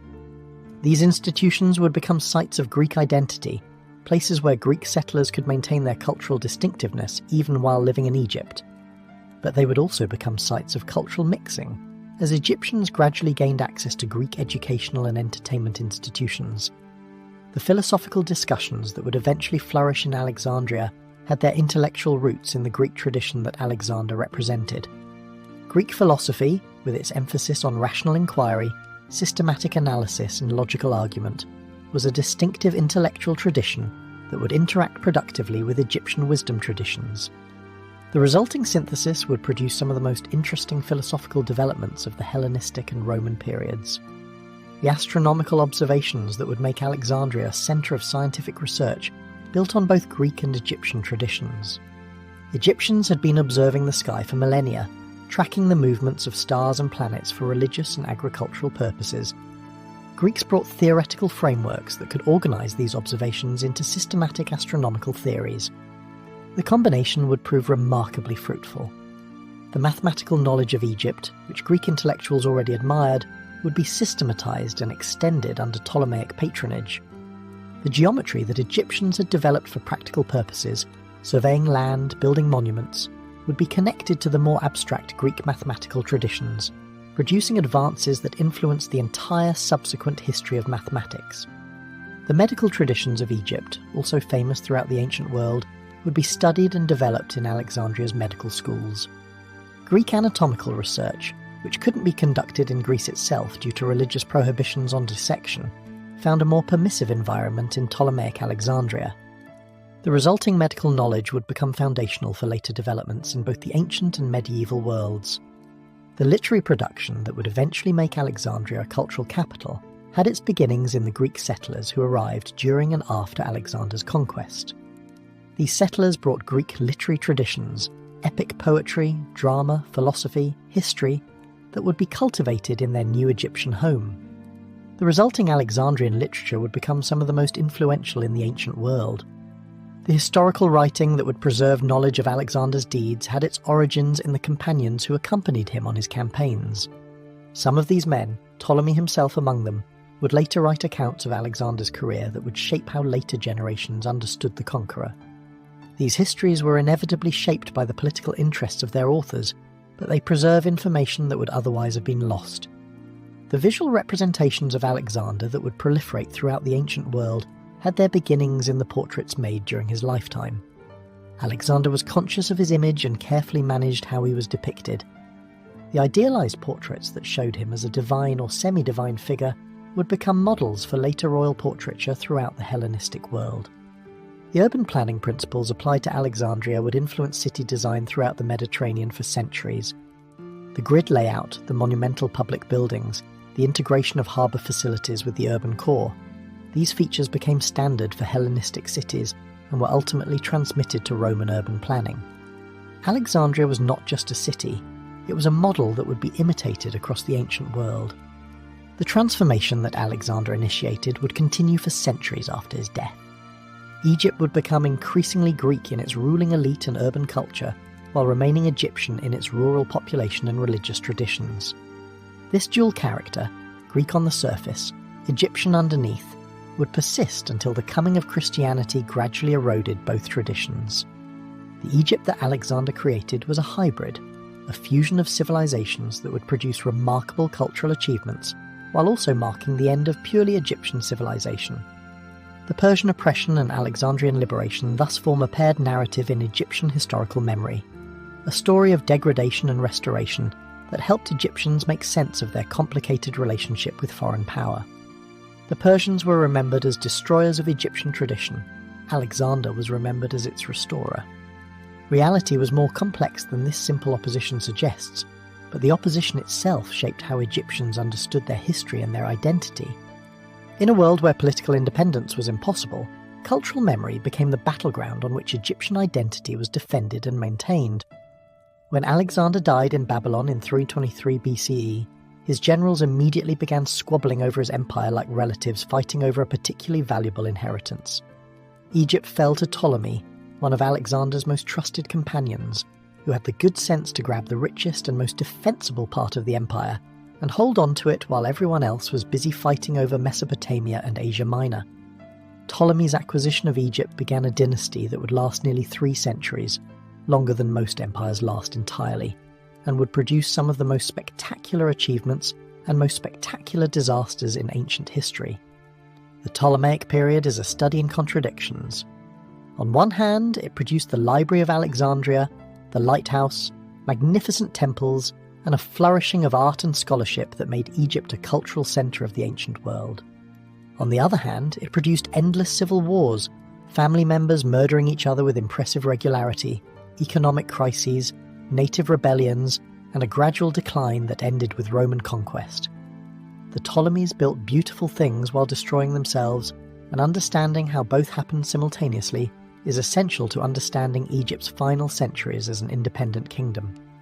Ptolemy Sota, the name means saviour, which he gave himself with characteristic modesty, established the template that his successors would follow. He presented himself as a legitimate Egyptian pharaoh, adopting the traditional titles supporting the temples, participating in religious ceremonies, and generally doing everything that Alexander had done to win Egyptian acceptance. But he was also unmistakably Greek, ruling from the Greek city of Alexandria, surrounding himself with Greek advisors, and maintaining Greek culture as the dominant culture of his court. This dual identity, Greek ruler and Egyptian pharaoh simultaneously, would define the Ptolemaic approach to governing Egypt. The early Ptolemies invested heavily in making Alexandria worthy of its founders' ambitions. The library, which would become the most famous in the ancient world, was established to collect copies of every book in existence. Agents were sent throughout the Mediterranean to acquire texts, and ships arriving in Alexandria's harbour were searched for books that could be copied for the collection. The result was a repository of human knowledge that drew scholars from across the Greek world, making Alexandria an intellectual capital that rivaled or surpassed Athens itself. The museum, which literally means Temple of the Muses, was attached to the library and functioned as something like an ancient research university. Scholars were given stipends to pursue their studies, freed from economic concerns so they could devote themselves to learning. The mathematician Euclid, the astronomer Aristarchus, the geographer Eratosthenes, these and many other luminaries worked at the museum, producing scholarship that would influence human thought for millennia.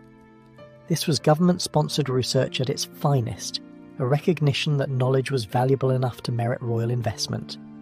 The Lighthouse of Alexandria, one of the 7 wonders of the ancient world, demonstrated Ptolemaic ambitions in a more practical direction. This massive structure, perhaps 400 feet tall though estimates vary, guided ships into Alexandria's harbour with a fire that could reportedly be seen 30 miles out to sea. The engineering required to build such a structure, and the ongoing maintenance required to keep its fire burning, represented a significant investment of resources and expertise. But the lighthouse paid dividends in commerce, making Alexandria the safest and most accessible port in the eastern Mediterranean. The temple-building program of the Ptolemies showed their commitment to maintaining Egyptian religious traditions, even while transforming Egyptian society. The Temple of Horus at Edfu, the Temple of Isis at Philae, the Temple of Hathor at Dendera, these and many other magnificent structures were built or substantially expanded during the Ptolemaic period.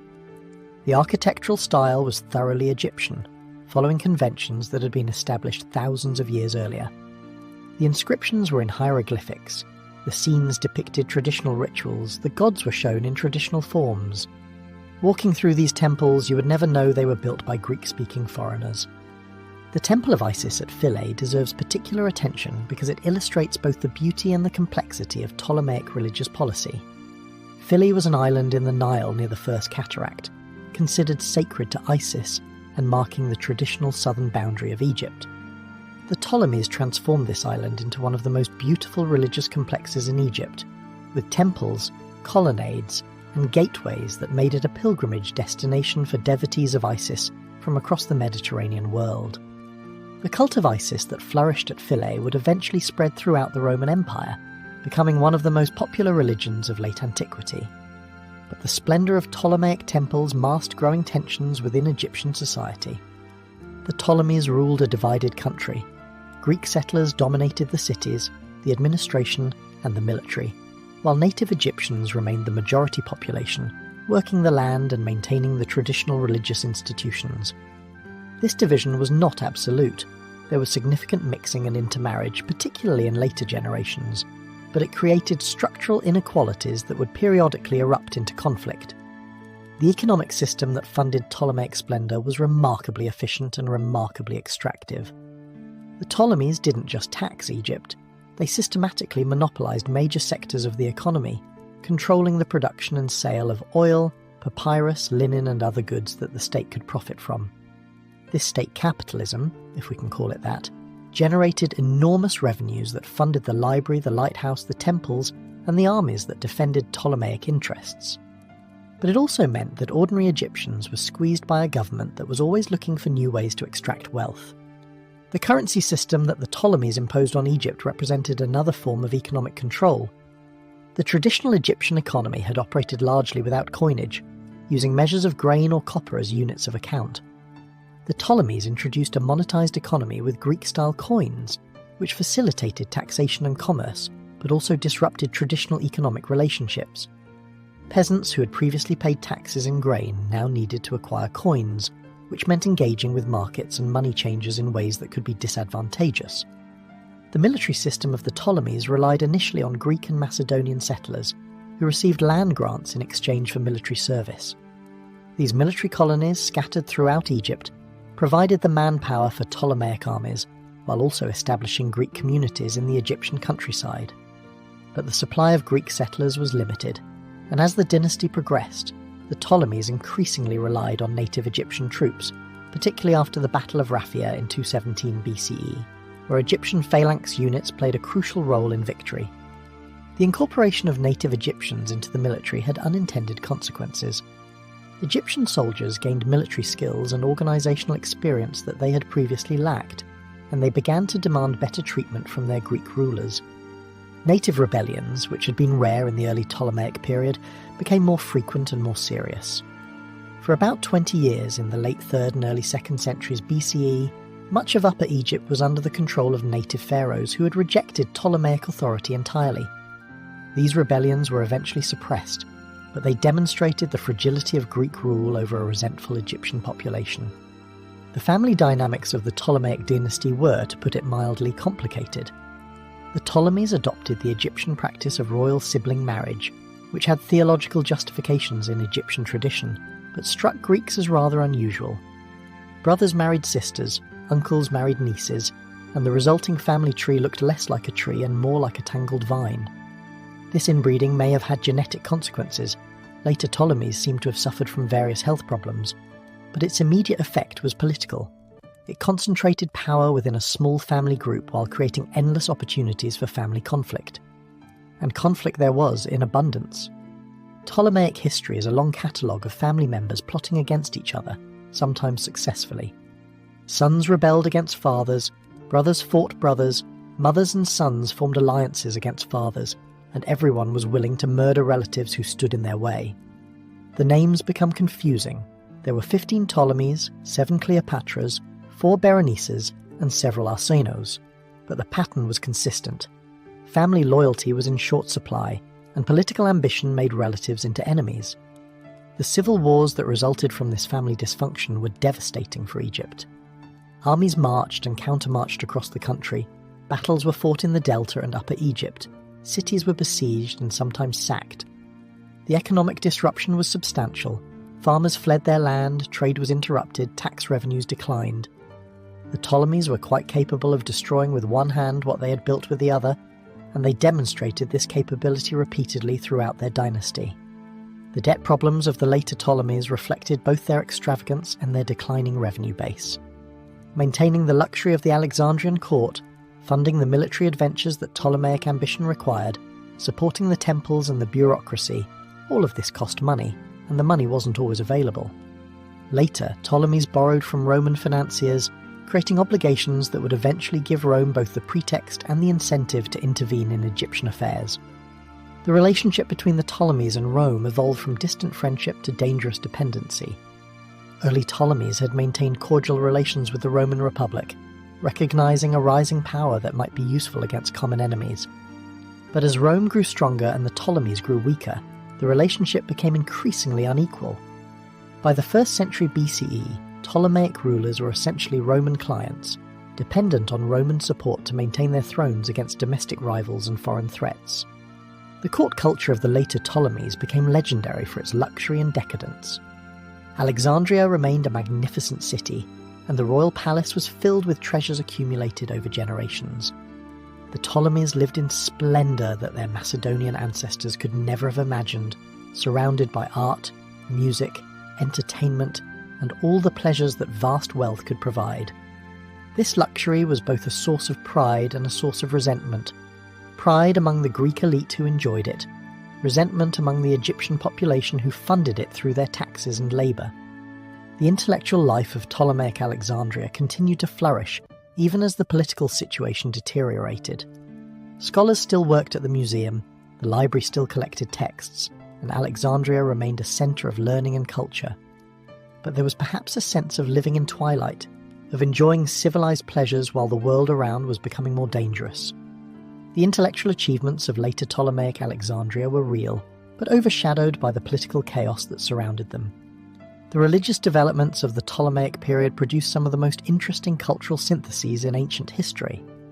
The cult of Serapis, created by the early Ptolemies, combined Greek and Egyptian religious elements into a new divine figure that could be worshipped by both populations.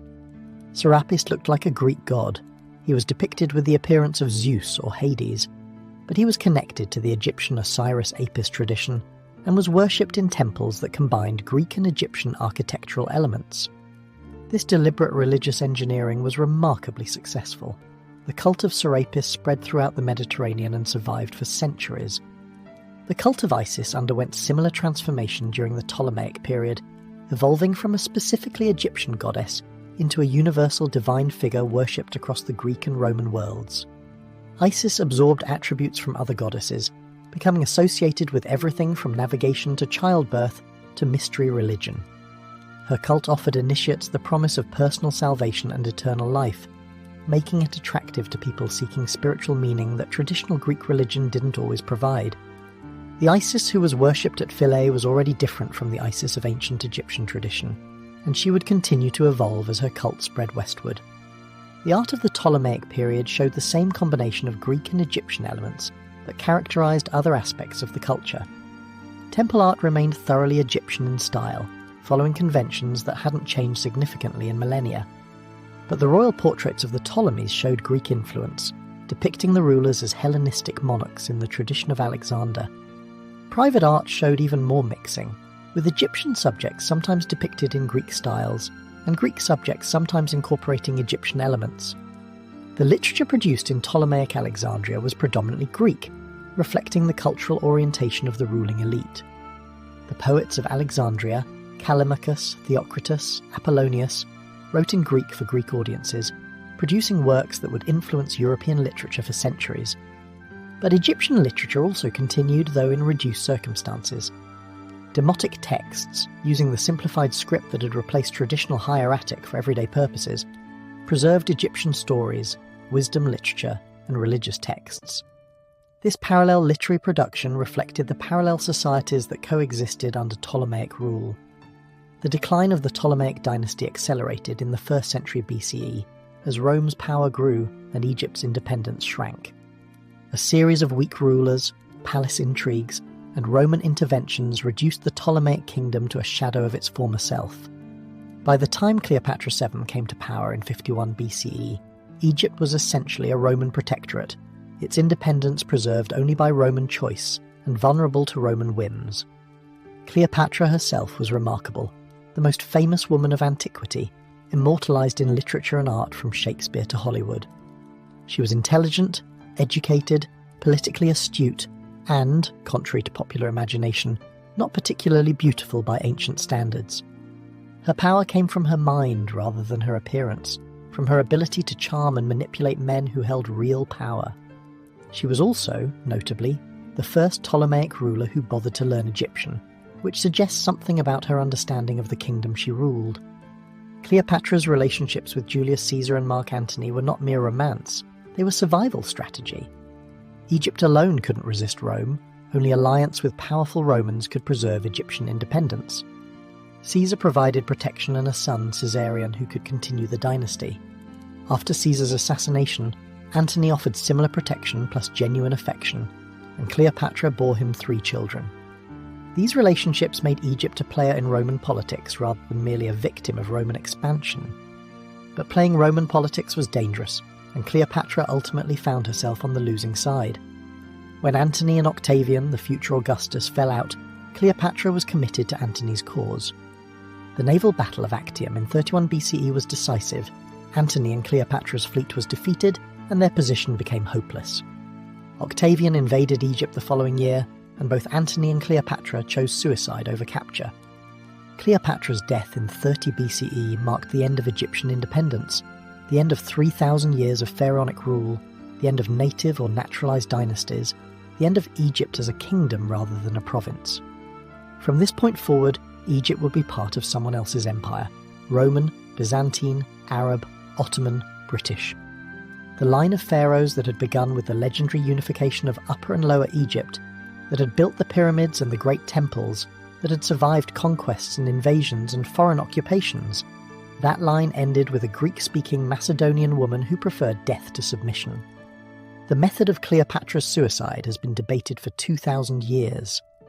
The famous story of the asp, a venomous snake supposedly smuggled into her chamber in a basket of figs, is probably propaganda, designed to give her death an Egyptian flavour through the symbolism of the cobra. Modern scholars suggest various alternatives: poison, perhaps self-administered through a hidden pin or needle. Whatever the method, the result was the same. The last ruler of independent Egypt died on her own terms rather than being paraded through Rome as a conquered trophy. Rome's annexation of Egypt was handled with particular care, reflecting the province's unique importance. Egypt was too valuable and too dangerous to be governed like ordinary provinces. Its grain-fed Rome, literally the Egyptian harvest, was essential for keeping the Roman population supplied with bread. Its wealth was immense, accumulated over millennia and now available for Roman exploitation. Augustus made Egypt his personal property, governed by his appointees rather than by the Senate, and prohibited senators from even visiting without special permission. Egypt was a prize too valuable to share. Roman rule brought certain benefits to Egypt. Peace, generally, after centuries of Ptolemaic civil wars, improved infrastructure, particularly irrigation systems that enhanced agricultural productivity, and integration into the vast Roman commercial network. But Roman rule also meant that Egypt's wealth flowed outward to Rome rather than being reinvested locally. The extraction that had characterized Ptolemaic rule intensified under Roman administration, and Egyptian resentment of foreign rulers continued. The religious situation under Roman rule was initially tolerant. The emperors, like the Ptolemies before them, adopted pharaonic titles and supported Egyptian temples. Augustus and his successors were depicted in temple reliefs wearing traditional pharaonic regalia, performing traditional rituals, maintaining at least the fiction of legitimate Egyptian kingship. The temples continued to function, the priests continued their rituals, and Egyptian religion continued to adapt and evolve. But the spread of Christianity changed everything. The new religion, emerging from Jewish communities in Roman Palestine, found fertile ground in Egypt, particularly in Alexandria, with its large Jewish population and its tradition of religious innovation. Egyptian Christianity developed distinctive characteristics, its own church hierarchy, its own theological traditions, its own monastic practices, that would eventually differentiate it from Christianity elsewhere. The Coptic Church that exists today traces its origins to these early centuries of Christian presence in Egypt. The rise of Christianity meant the decline of traditional Egyptian religion. The two systems were incompatible. Christianity demanded exclusive worship of one god, while Egyptian religion was polytheistic and syncretic. As Christianity gained converts and eventually official support from the Roman state, the old religions faced increasing pressure. Temples lost their revenues as Christian emperors redirected resources to churches. Priests found fewer worshippers and fewer opportunities. The knowledge systems that had maintained Egyptian religious tradition for millennia began to break down. The closure of the Egyptian temples was a gradual process, spread over several centuries rather than happening all at once. Different temples closed at different times depending on local circumstances and the persistence of local worshippers. The Temple of Isis at Philae, that beautiful complex that the Ptolemies had created, was one of the last to close, continuing to function until the 6th century CE, long after most other temples had been abandoned. Its eventual closure marked the definitive end of ancient Egyptian religion as a living tradition. The loss of hieroglyphic literacy was perhaps the most significant cultural consequence of Christianity's triumph. Hieroglyphics were not just a writing system, they were a sacred technology, maintained by priests for religious purposes. When the temples closed and the priests dispersed, the knowledge of how to read and write hieroglyphics was lost. Within a few generations, the inscriptions that covered every Egyptian temple became mysterious symbols that no one could decipher. Egyptian civilization had produced vast quantities of written text, and suddenly all of it became unreadable. This loss of literacy severed the connection between ancient Egyptian civilization and the world that came after. For over 1,000 years, the temples stood covered with inscriptions that no one could understand, monuments to a civilization that had become completely opaque. Only in the 19th century, with the decipherment of the Rosetta Stone, would the Egyptian language be recovered and the ancient texts become readable again. The gap between ancient and modern understanding of Egypt bridged only in recent centuries, was a direct consequence of Christianity's replacement of traditional religion. The transformation of Egypt from a distinctive civilization to a province like any other was completed during the Byzantine and early Islamic periods. The population gradually adopted new languages, Coptic for Christians, Arabic after the Islamic conquest, and the ancient Egyptian language died out as a spoken tongue. The monuments remained too impressive to ignore, but they became curiosities rather than living parts of a functioning culture. Egypt became a place with a mysterious past rather than a civilization with a continuous present. And yet, Egyptian civilization never entirely died. Its monuments survived, their sheer scale ensuring that they couldn't be dismantled or forgotten. Its art influenced Greek and Roman traditions, which in turn influenced later European art. Its religious ideas, filtered through Greek philosophy and Christian theology, shaped Western concepts of the afterlife, of divine kingship, of cosmic order. The fascination with Egypt that has characterized Western culture since the Renaissance is not arbitrary. It reflects real connections between Egyptian civilization and later traditions. The Egyptian revival of the 19th and 20th centuries brought ancient Egypt back into global consciousness in unprecedented ways. The decipherment of hieroglyphics made the ancient text readable for the first time in 1500 years. Archaeological excavations recovered treasures that had been hidden since antiquity. Most famously, the tomb of Tutankhamun in 1922. Egyptian motifs appeared in architecture, fashion and popular culture, from obelisks in city squares to mummy movies in cinemas. Egypt became part of the global heritage, admired and studied by people who had no connection to the Nile Valley. This global interest represents both an ending and a continuation. Ancient Egyptian civilization ended long ago. Its language died, its religion disappeared, its political structures were dissolved. What survives is memory, maintained through monuments, museums, and scholarly study. The Egypt that tourists visit today is not the Egypt of the pharaohs.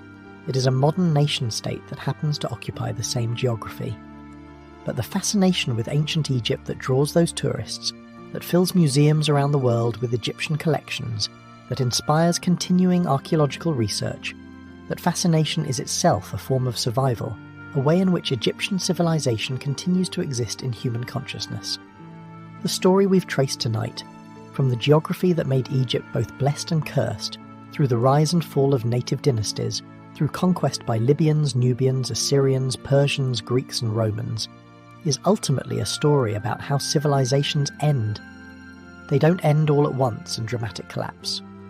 They end gradually, through accumulating compromises, through adaptations that slowly transform them into something else, through the loss of distinctive features that once made them unique. Egyptian civilization survived longer than most, demonstrating remarkable resilience in the face of repeated challenges. But it couldn't survive forever, and eventually it became part of something larger, losing its distinctiveness in the process. The paradox of Egyptian civilization is that its very success contributed to its transformation. Egypt was too rich to be ignored, too sophisticated to be simply destroyed, too culturally compelling to be easily replaced. Conquerors wanted to possess Egypt, not to eliminate it, and this desire for possession meant that Egyptian traditions were preserved even under foreign rule. But preservation isn't the same as vitality. The Egypt that survived under Greek and Roman rule was increasingly a museum piece, a culture that maintained traditional forms while losing the creative capacity to develop new ones. The temples built by the Ptolemies and maintained by the Romans were magnificent.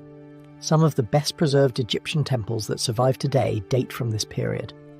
But they were also the last Egyptian temples built in the traditional style, the final expressions of an artistic tradition that was ending rather than continuing.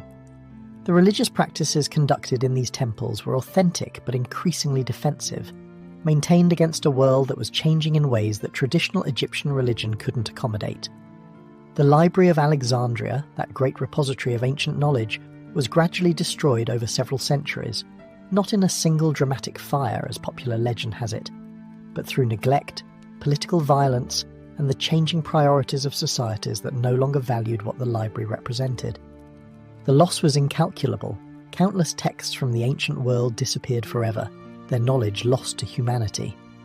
What survives is a fraction of what once existed, preserved by chance and by the selective copying of medieval scribes. The heritage of Egypt lives on in ways both obvious and subtle. The calendar we use today is ultimately derived from the Egyptian calendar that Roman administrators found so useful.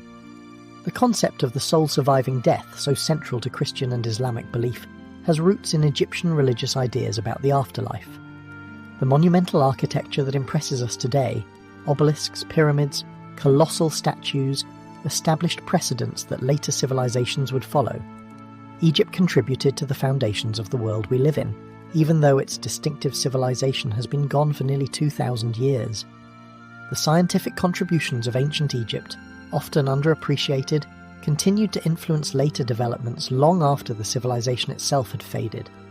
Egyptian mathematics, developed for practical purposes like surveying and construction, provided foundations that Greek mathematicians would build upon. Egyptian medicine, famous throughout the ancient world, contributed techniques and knowledge that would be transmitted through Greek and Arabic medical traditions to the modern world. The very concept of systematic observation and record-keeping that underlies modern science has roots in Egyptian priestly practices of tracking celestial movements and natural phenomena. The artistic legacy of Egypt extends far beyond the objects displayed in museums. Egyptian conventions for representing the human figure, for organising narrative scenes, for using symbolism in visual communication, these influenced Greek art, which influenced Roman art, which influenced European art. The frontal eye and the profile face, so distinctive in Egyptian painting, appears in archaic Greek art and persists in various forms through medieval and Renaissance traditions. The idea that art could serve religious and political purposes, communicating complex ideas through established visual vocabularies, was developed to an unprecedented degree in Egyptian civilization. The architectural innovations of Egypt deserve particular recognition. The pyramid, though rarely imitated exactly, established the principle that monumental architecture could make powerful statements about the societies that built it. The columned hall, developed in Egyptian temples, became a standard feature of classical architecture and remains common today. The obelisk, that distinctively Egyptian form, was so admired that Romans transported Egyptian obelisks to their own cities, and modern nations have continued to erect them as symbols of aspiration and achievement. The religious concepts that Egypt developed spread far beyond the Nile Valley, and long outlasted Egyptian civilization itself. The idea of judgment after death, where the deceased's heart is weighed against the feather of truth, influenced both Greek ideas about the afterlife and later Christian concepts of divine judgment. The figure of Isis, transformed through Hellenistic syncretism, became one of the most popular goddesses of the Roman Empire and contributed iconographic elements to later depictions of the Virgin Mary. The eternal struggle between order and chaos, embodied in Egyptian myth by the conflict between Horus and Seth, echoes through later religious traditions. The political concepts of Egypt similarly influence later thinking about kingship and governance. The idea of the ruler as divine or semi-divine, as the essential link between heaven and earth, appeared in many ancient monarchies and persisted in modified forms into the modern era. The administrative techniques developed by Egyptian bureaucracies, census-taking, taxation, record-keeping, provincial governance, were studied and adapted by later empires. The Romans, in particular, found Egyptian administrative practices useful models for governing their own vast territories. The literary traditions of Egypt, though less well known than its visual achievements, contributed to world literature in both direct and indirect ways. Egyptian wisdom literature, collections of advice and moral instruction, influenced Hebrew wisdom texts like Proverbs and Ecclesiastes. Egyptian love poetry shares themes and imagery with the Song of Songs. The story of Sinuhe, one of the great narrative texts of Egyptian literature, anticipates later adventure tales with its account of an exile who triumphs abroad before returning home. These literary connections remind us that Egyptian civilization was never isolated. It was always in dialogue with neighbouring cultures. The linguistic legacy of Egypt is more limited than its other contributions, since the Egyptian language died out as a spoken tongue and was forgotten for over 1,000 years. But Coptic, the final form of the Egyptian language, survived in the liturgy of the Egyptian Christian Church and was essential for the decipherment of hieroglyphics in the 19th century. Through Coptic, fragments of Egyptian linguistic heritage were transmitted across the centuries of forgetting, waiting to be reconnected with the ancient texts they could help unlock. The environmental knowledge that Egyptians accumulated over millennia represents another form of legacy, though one that is often overlooked. Egyptian farmers developed sophisticated understanding of the Nile's behaviour, of soil types and crop rotations, of irrigation and drainage. This agricultural knowledge was transmitted to later generations and continued to inform farming practices in the Nile Valley long after Egyptian civilization had ended. The ability to productively cultivate the Nile floodplain, which Egyptian civilization perfected, remains the foundation of Egyptian agriculture today. The craft traditions of Egypt, weaving, metalworking, woodworking, stoneworking, achieved levels of excellence that later civilizations admired and sought to emulate. Egyptian linen was famous throughout the ancient world for its quality. Egyptian goldsmiths created jewellery of extraordinary beauty and sophistication. Egyptian stone carvers developed techniques for working hard materials like granite and diorite that remain impressive even with modern tools. These craft traditions were partly lost as Egyptian civilization faded, but they left behind objects that continue to inspire craftspeople today. The medical knowledge accumulated by Egyptian physicians was systematically recorded in papyri that preserved treatments, surgical procedures, and pharmaceutical recipes. These texts show that Egyptian medicine was often practical and empirical, based on observation rather than pure superstition. While some treatments were magical or ineffective, others anticipated later medical developments. The Smith Papyrus, describing surgical cases with remarkable clinical detail, demonstrates a rational approach to medicine that would not be exceeded for many centuries. The astronomical observations that Egyptian priests conducted over many centuries contributed to human understanding of celestial phenomena. The Egyptian calendar, with its 365-day year divided into 12 months, was more accurate than most ancient calendars and provided the basis for the Julian and ultimately Gregorian calendars we use today. Egyptian observations of star positions and movements were consulted by later astronomers and helped establish the foundations of systematic astronomy. The Nile still flows, as it has for millions of years, indifferent to the civilizations that rise and fall along its banks.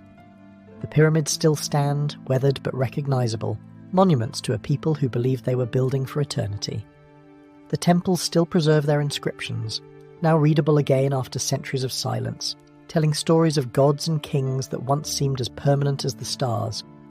The desert still keeps its secrets, yielding them slowly to archaeologists who continue to find new tombs, new artifacts, new evidence of lives lived thousands of years ago.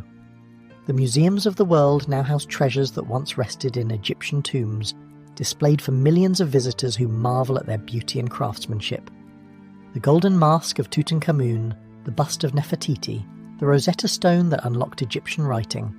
These objects have become icons of human cultural achievement, recognized around the world as emblems of ancient greatness. Through these objects, Egyptian civilization maintains a presence in modern consciousness that few other ancient cultures can match. The archaeological work that continues in Egypt today adds constantly to our understanding of this ancient civilization. New tombs are discovered, new texts are translated, new technologies allow us to examine familiar objects in unprecedented detail. Each year brings new revelations about how Egyptians lived, what they believed, how they organised their society. The picture that emerges is increasingly complex and nuanced, moving beyond the stereotypes of pharaohs and pyramids to reveal a civilization of remarkable sophistication and human depth.